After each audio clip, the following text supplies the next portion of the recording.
কুরবানির হাটে এবার এমন সব বড় বড় ষাঁড় উঠেছে, দেখে মনে হবে যেন পাহাড় দাঁড়িয়ে আছে। আর এই গরুর দাম শুনলে আপনার চোখ রীতিমতো কপালে উঠবে। দেশের হাটগুলো এখন পরিণত হচ্ছে দৈত্য আকারের ষাঁড় গরু দিয়ে। মানুষের ভিড়, ক্যামেরার ফ্ল্যাশ, আর মাঝখানে দাঁড়িয়ে 1500 থেকে 2000 কেজি ওজনের ষাঁড়। কেউ ভিডিও করছে আর কেউ শুধু দাঁড়িয়ে দাঁড়িয়ে দেখছে।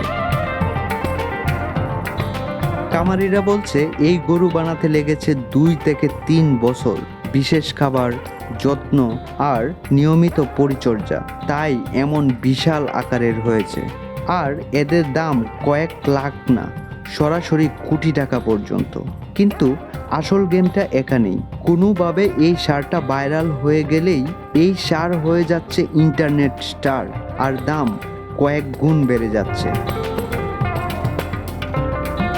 বিশেষজ্ঞরা বলেছে অস্বাভাবিকভাবে মোটা হওয়া গরু কিনা থেকে বিরত থাকতে। সুস্থ গরুই কুরবানির জন্যে হবে সেরা।